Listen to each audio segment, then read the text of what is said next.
Sziasztok! Ma egy igazán fontos tervrajzot fogunk közösen megvizsgálni.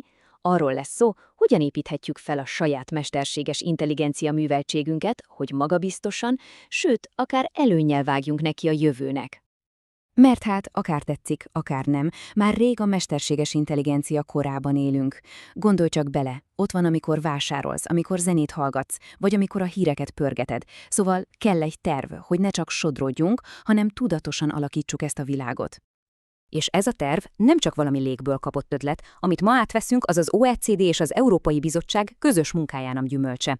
Ez egy konkrét 2025-re kidolgozott keretrendszer, aminek az a célja, hogy felkészítse a diákokat, de valójában mindannyiunkat az EMI korára. Szóval komoly, megalapozott dologról beszélünk.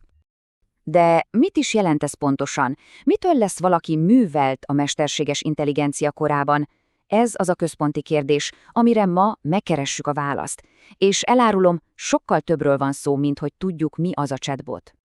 Hogy ezt az egészet könnyebben megértsük, használjunk egy szuper metaforát.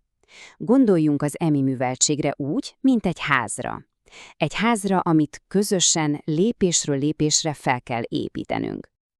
Rendben, vágjunk is bele az építkezésbe, és mivel kezdődik minden stabil ház? Hát persze, az alapozással. Ez a mi alapunk, ami 3 masszív pilléren nyugszik, a tudáson, a hozzáálláson és a készségeken.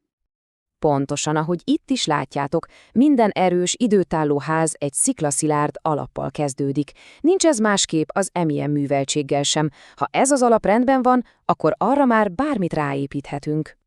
Na de nézzük is meg közelebbről, miből is áll ez a 3 tartó pillér, ami nélkülözhetetlen ahhoz, hogy magabiztosan mozogjunk az EMI világában. Az első pillér a tudás. De itt nem arról van szó, hogy bemagoljuk a definíciókat, hanem hogy tényleg megértsük, mi van a motorháztető alatt. Mit tud az EMI, és ami még fontosabb, mit nem. És a legfontosabb, az EMI sosem semleges. Az adatok, amikből tanul, formálják a személyiségét, és az átalakítja a mi szerepünket is a világban. A második pillérünk a hozzáállás, vagyis az, hogy hogyan közelítünk ehhez az egészhez. Legyünk kíváncsiak, legyünk nyitottak az újra, de közben ne feledkezzünk meg az empátiáról és a felelősségről. Merjünk kísérletezni, de mindig tegyük fel a kérdést, milyen hatással van ez másokra. És végül a harmadik pillér a készségek. Ez a mi gyakorlati szerszámosládánk. Olyan dolgok tartoznak ide, mint a kritikus gondolkodás, vagyis merjük meg kérdőjelezni, amit a gép mond. De ide tartozik a kreativitás és a jó kommunikáció is, akár egy asszisztenssel, akár a csapattársainkkal beszélgetünk. Oké, az alapunk sziklaszilárd. Itt az ideje, hogy felhúzzuk a falakat. Most jön az a 4 cselekvési terület, ahol ezt a tudást, hozzáállást és a készségeket a gyakorlatban is bevethetjük. És ez a dia tökéletesen mutatja a teljes képet. A masszív alapra felépítjük a házunk 4 fő szobáját. Ezek azok a területek, ahol az EMI műveltségünk tényleg életre kell. Lássuk is, melyek ezek. Az első szobánk a kapcsolódás. Talán ez a legfontosabb, mert itt lépünk kapcsolatba az EMI-vel a mindennapokban, gyakran anélkül, hogy egyáltalán észrevennénk. De mit is jelent ez a valóságban? Azt, hogy felismered az EMI-t, amikor a kedvenc streaming szolgáltatót filmet ajánl, de nem állsz meg itt, hanem elgondolkodsz, vajon miért pont azt ajánlotta. A lényeg, hogy te irányíts, felelősen használd, és hozz tudatos döntéseket, például az adataid védelmében. Szuper, haladjunk is át a következő szobába, az alkotóműhelybe. Ez az alkotás tere. Itt az EMI már nem csak egy láthatatlan segítő, hanem egy kézzel fogható, kreatív eszköz. Az alkotás arról szól, hogy a saját ötleteinket valósítjuk meg az EMI segítségével, de ez nem csak egy gombnyomás, finomítani kell, kísérletezni, és közben olyan kulcsfontosságú dolgokra is figyelni, mint a szerzői jogok. És egy aranyszabály, sose kezeld az EMI-t emberként, ez egy eszköz, nem pedig a barátod. A harmadik területünk a dolgozószoba, vagyis a feladatmegoldás. Itt arról van szó, hogyan tudjuk az EMI-t okosan beépíteni a munkánkba, hogy hatékonyabban oldjunk meg problémákat. Itt már stratégiaként kell gondolkodnunk, el kell tudnunk dönteni, mikor segít az EMI, és mikor van rá jobb eszköz.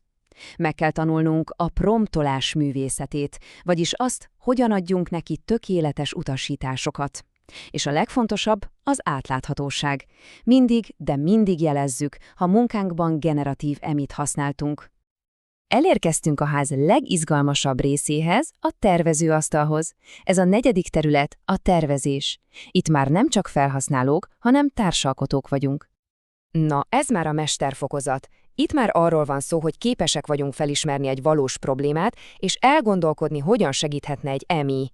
Értjük, milyen adatok kellenek egy modell betanításához, és meg tudjuk ítélni, hogy az elkészült rendszer tényleg jól működik-e, vagy csak úgy tesz. Ezzel pedig össze is állt a teljes kép. Ez a keretrendszer nem más, mint egy nagyon konkrét és használható tervrajz a holnaphoz. Nézzük meg még egyszer ezt a teljes MI műveltségházat. Itt van előttünk a stabil alap, rajta pedig a 4 cselekvési terület. Ugye, hogy így már egy átfogó, logikus és érthető modell az egész? Az üzenet tehát tiszta és világos. Az MI műveltség nem egyetlen dologból áll. Szükségünk van arra a szilárd alapra, a tudásra, a jó hozzáállásra és a gyakorlati készségekre, és a 4 területre is, ahol mindezt alkalmazni tudjuk. Ez a mi teljes körű útmutatónk a jövőhöz. A tervrajz a kezedben van. A kérdés már csak az, készen állsz belevágni az építkezésbe?